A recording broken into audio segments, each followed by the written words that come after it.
After 60, something shifts. You begin to crave peace over noise, real connection over obligation, and health over stress. But what if the very people meant to support you, your own family, are the ones quietly draining your energy? Let's face it, not every relative brings joy into your life. Some spark endless drama, others guilt you into sacrifices, and a few even disguise control as care. And here's the hard truth. Your golden years are too precious to waste on relationships that leave you feeling empty, frustrated, or unsure of yourself. Imagine this. You've worked for decades, built a life filled with memories, lessons, and resilience. Now, all you want is to enjoy the time you've earned. But instead, you find yourself walking on eggshells around that one cousin who turns every gathering into a battleground. Or constantly bailing out that sibling who treats your retirement like their personal ATM. It's time to ask yourself a bold question. Are there family members you need to distance yourself from for your own peace, health, and happiness? Today, we reveal 6 types of relatives who may be quietly sabotaging your golden years. And number 5, it's the one no one sees coming. You won't want to miss it, because this isn't just about recognizing who's toxic. It's about reclaiming your power, setting boundaries, and living life on your own terms. Stay with me.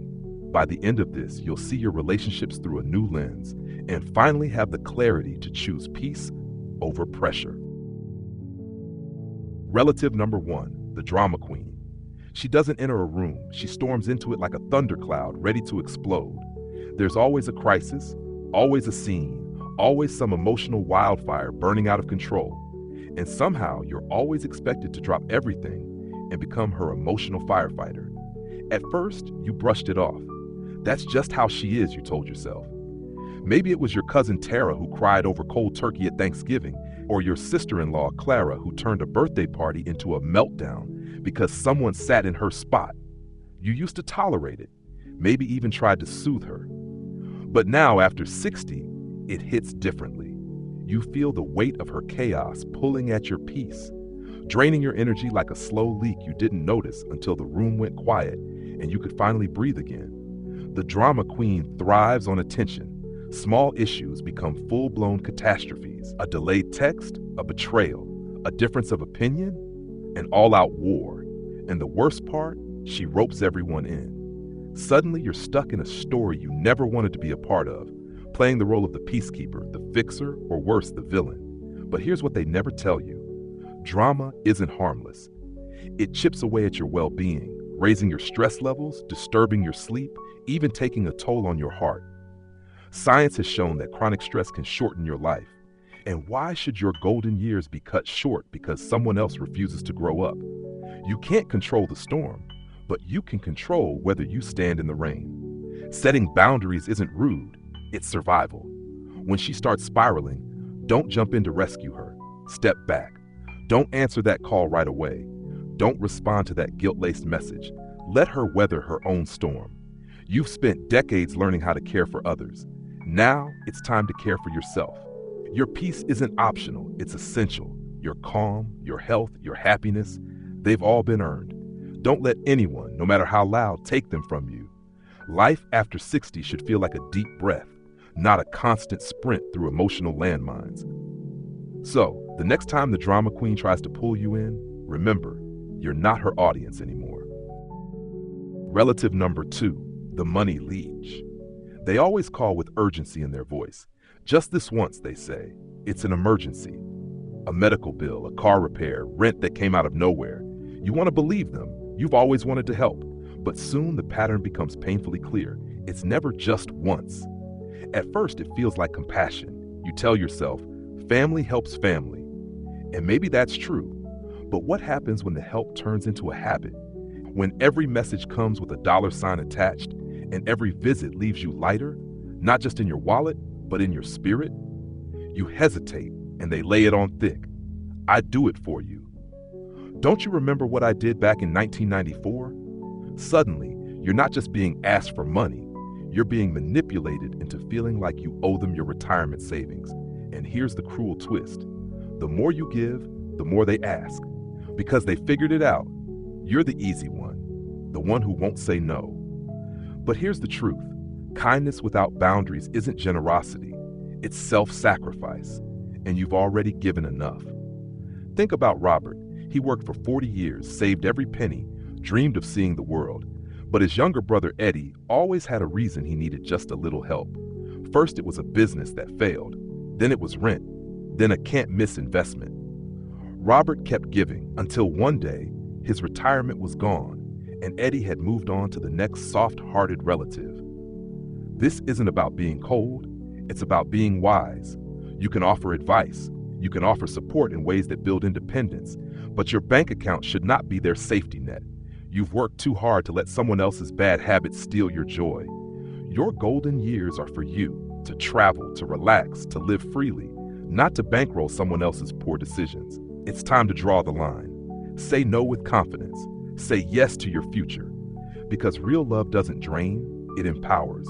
And real family doesn't expect you to sacrifice your peace for their irresponsibility. Protect your retirement, protect your energy. Most of all, protect your freedom. Relative number 3, the always right relative. You know the one. Every family has them. The self-proclaimed expert on everything, from your health to your finances, from your friendships to how you load the dishwasher. Conversations with them aren't really conversations. They're lectures wrapped in judgment, disguised as concern. They correct you mid-sentence. They roll their eyes at your choices. They smirk when you share your opinion. And the worst part? They never ask. They tell. As if your decades of life experience mean nothing compared to their better way of doing things. At first, you try to be polite. You nod, smile, maybe even take their advice, just to keep the peace. But something begins to shift. You start second-guessing yourself. You wonder if you've made the right decisions. You hesitate to speak up, to express yourself, to trust your own instincts. That's the slow poison of the always right relative. They don't just talk over you. They chip away at your confidence, one smug comment at a time. But here's the truth they'll never admit. You don't need their approval to live a good life. You've made it this far by thinking for yourself, by learning through experience, by standing up after every fall. That wisdom, that's yours, and no one can take it away. As Maya Angelou once said, never make someone a priority when all you are to them is an option. You don't owe anyone the right to rewrite your story, especially not someone who refuses to read it with respect. So what do? You draw the line. You listen if you choose, but you don't absorb. You nod, but you don't internalize. A simple thanks for your input, but I've got this is all it takes to reclaim your space. Because your life after 60 shouldn't be spent defending every decision. It should be lived boldly, peacefully, and on your terms. You've got nothing left to prove, and everything still to enjoy. Relative for the guilt tripper. They don't ask, they imply. They don't shout, they sush. And somehow, without ever raising their voice, they make you feel like the worst person in the world for putting yourself first. You know the lines. After everything I've done for you, I guess I just don't matter anymore. I wouldn't say no if you needed me. It's emotional manipulation dressed up as love, and it works because they know exactly where your heart is. At first, you say yes because you care. You skip your plans, rearrange your schedule, sacrifice your comfort, just to keep them happy. But here's the problem. It's never enough. The more you give, the more they take. And somewhere along the way, your own needs disappear completely. Suddenly, you're living a life of quiet resentment, saying yes when you want to say no, showing up out of guilt, not love, smiling through the weight of obligations you never agreed to. And worst of all, you start believing the lie, that their happiness is your responsibility. But real love doesn't come with strings. It doesn't hold favors over your head. It doesn't measure worth by how much you sacrifice. You are not selfish for setting limits. You are not ungrateful for saying no. You are not wrong for choosing peace over pressure. As Marcus Aurelius said, you have power over your mind, not outside events. Realize this and you will find strength. Their disappointment is not your burden. Their expectations are not your obligation. So take a breath and take back control. A kind, clear, I'm not able to do that is more powerful than 100 forced yeses. You don't need to explain, justify, or apologize. No is a complete sentence. Your golden years are not a debt to be repaid. They are a gift to be cherished. Don't let guilt steal a single moment of it. Relative number 5, the toxic caretaker. At first, they seem like a blessing. They offer to help with your groceries, drive you to appointments, organize your pills, even cook your meals. You're grateful, who wouldn't be? But slowly, without warning, their help becomes something else entirely. They stop asking and start deciding what doctor you should see, what you should eat, who you should spend time with. You hear phrases like, "You shouldn't be handling that alone," or "Let me do it. It's too much for you now." And bit by bit, your independence begins to slip away. You stop making your own choices. You begin to question your judgment. Maybe they're right, you think. Maybe I can't do this anymore. And just like that, you're no longer living on your own terms. You're living under someone else's control. This is the quiet danger of the toxic caretaker. They don't mean harm. In fact, they probably think they're doing what's best for you. But intent doesn't erase impact, because control, even when disguised as kindness, is still control. Think of Harold. He was 75 when his well-meaning niece Jenna moved in to help out. She started small, paying his bills, managing his calendar, but soon she was making every decision for him: what to wear, what to watch, who he could see. And every time Harold tried to speak up, she shut him down with, "Uncle, I'm just doing this for your own good." But Harold wasn't helpless. He was being silenced. And the longer he stayed quiet, the more he forgot what it felt like to live his own life. Until one day, he had enough. He hired a professional caregiver who respected his choices. He set boundaries with Jenna, and for the first time in years, he felt like himself again. Because aging doesn't mean surrendering your voice. Accepting help is wise, but surrendering your autonomy is not. The happiest later years come when you're still the author of your own story. So ask yourself, is someone helping you into silence, into dependence, into invisibility? If so, it's time to reclaim your space. Speak up, set limits. Choose helpers who respect your freedom, not ones who quietly erase it. Your golden years should be defined by dignity, not control. Never forget, you still have the right to choose. Relative number 6, the perfect image relative. They show up to family gatherings like they've stepped off the cover of a magazine. Their hair, flawless. They're brilliant. Their vacations, exotic. Their life, perfect. Or at least, that's what they want you to believe. Every conversation somehow turned to a highlight reel of their latest achievements. Their son just got into an Ivy League school. Their kitchen renovation was featured online. They only eat organic, travel first class, and somehow always have time to train for marathons and volunteer on weekends. And while they smile and brag and post picture-perfect moments on social media, you find yourself wondering, am I falling behind? Did I miss something? Is my life less? But here's the truth they don't want you to see. Perfection is a performance. What they're showing is carefully curated, not real. Behind the spotless selfies and rehearsed stories are the same struggles, the same doubts, the same flaws we all have. They just choose to hide them behind a polished image. The danger isn't in them, it's in what they stir up in you. Because the moment you start comparing, you invite self-doubt. You forget your own victories, your own growth, your own joy. You begin measuring your worth by someone else's script, and that's a game you'll never win. But here's the secret. Your journey doesn't need filters or applause. Your life is made of quiet resilience, real love, hard-earned wisdom, and moments that can't be captured in a perfect post. As Denzel Washington once said, don't aspire to make a living, aspire to make a difference. And difference, real impact, doesn't come from impressing others. It comes from being true to yourself. So the next time the perfect image relative flashes that flawless smile, don't shrink, smile back, because you know the truth. Perfection is an illusion, and peace is real. Your golden years are not a competition. They're your time to be fully, unapologetically you. You've now seen the 6 types of relatives who can quietly chip away at your peace, your confidence, and your joy. Some are loud and obvious. Others are subtle, wrapping control and guilt in layers of fake concern or perfection. But all of them have one thing in common. They take more than they give. And while cutting people off completely isn't always the answer, protecting yourself is non-negotiable. So how do you move forward without losing your sanity or your soul? It begins with one powerful choice: putting yourself first. Because the truth is, you don't owe anyone access to your life, your time, or your energy, especially if it costs you your well-being. The next chapter isn't about cutting ties in anger. It's about reclaiming peace with clarity, and it all starts with setting boundaries. Set boundaries. If there's one truth you must carry with you into your golden years, it's this: peace doesn't arrive by chance. It's created by choice. And that choice begins with boundaries. Think of your energy as a protected garden. Without a fence, anything can wander in. Drama, demands, guilt, noise. But with clear boundaries, you decide what grows and what gets shut out. You choose what adds value to your life and what has no place anymore. Some people will push back. They'll call you cold or selfish.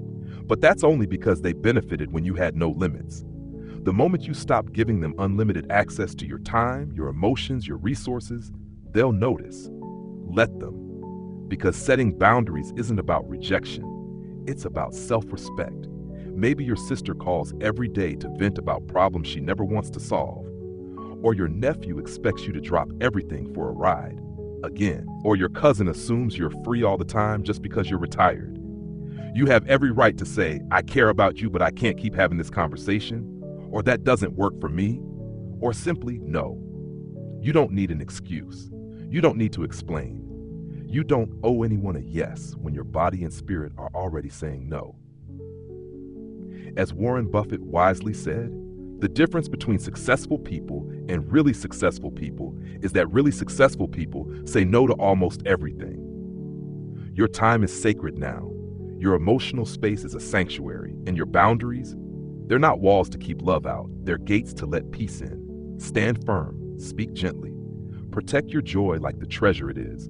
Because in this season of life, peace isn't a luxury, it's your right. Luxury B. Prioritize your own well-being. You've spent a lifetime showing up for your family, your job, your community. You've given, sacrificed, and carried the weight of others. But now it's time to show up for yourself. Because here's the truth. Self-care isn't selfish, it's survival. And after 60, it's not just something nice to do, it's something you must do. Your golden years weren't meant to be a second act of obligation. They're meant to be a chapter of freedom, of rest, of joy. But that won't happen if you keep living for everyone else, saying yes out of guilt, bending your time for others' convenience, ignoring your own needs because they just need you one more time. They'll ask you to babysit again, to run one more errand, to solve problems that aren't yours to carry. And if you're not careful, your days will slip away, given piece by piece to people who never ask how you're doing. Take a page from Margaret's story. She dreamed of quiet mornings with her favorite book, of travel, of finally living life on her terms. But her phone never stopped ringing. Her adult children assumed she was always available. Her relatives leaned on her for everything, and she never said no, until one day she looked in the mirror and realized she wasn't living for herself at all. Don't wait for that moment. Claim your time now. Reclaim your energy. Do what fills you: gardening, walking, painting, resting, simply being. Say yes to your health. Say yes to your joy. Say yes to the life you've earned, because if you don't prioritize your well-being, no one else will. This season is yours. Protect it, live it, own it. C. Learn to let go. Some burdens don't look heavy until you finally set them down. And when you do, the relief is so profound, you wonder why you carried them for so long. Letting go isn't about giving up. It's not bitterness. It's not cruelty. It's choosing your peace over someone else's chaos. It's deciding that your well-being matters more than clinging to relationships that leave you empty, anxious, or constantly questioning your worth. You've likely carried more than your share: guilt from an ungrateful sibling, pain from a parent who never approved, frustration with a relative who only shows up when they need something. And maybe you kept holding on, hoping it would change, hoping they would change, but they didn't, and maybe they never will. So here's your permission. You can love people and still let them go. You can care and still create distance. You can forgive and still move forward without them at the center of your life. Because some connections aren't meant to last forever. Some ties are meant to be loosened when they begin to strangle your spirit. Nelson Mandela once said, "Resentment is like drinking poison and hoping it will kill your enemies." Holding on to toxic relationships doesn't hurt them. It only hurts you. And you've already been hurt enough. Letting go is an act of courage. It's choosing light over heaviness. It's honoring your future more than your past. It's making space for people who lift you up, not drag you down. So ask yourself, what are you still holding on to that no longer serves you? Whose approval are you still chasing? What pain are you still reliving? It's time to release it. Because these years ahead are not for suffering. They're for freedom, for clarity, for joy. Letting go is not loss, it's liberation. And you deserve every breath of it. You've earned the right to live these years on your own terms, with peace, purpose, and people who truly value you. Recognizing toxic relationships isn't about anger or blame. It's about clarity. It's about honoring yourself enough to say, I deserve better. Whether it's setting boundaries, prioritizing your health, or letting go of emotional baggage that's weighed you down for decades, every small choice you make toward protecting your well-being is a step toward freedom. So as you move forward, ask yourself, who adds light to my life? Who dims it? Be honest. Be bold. Because this chapter is not about survival. It's about thriving. You don't need permission to protect your peace. You don't need approval to choose yourself. You already hold the power within. If this message resonated with you, don't keep it to yourself. Share it with someone who might need it too. And remember, it's never too late to rewrite your story. Surround yourself with love and finally live the life you've always deserved.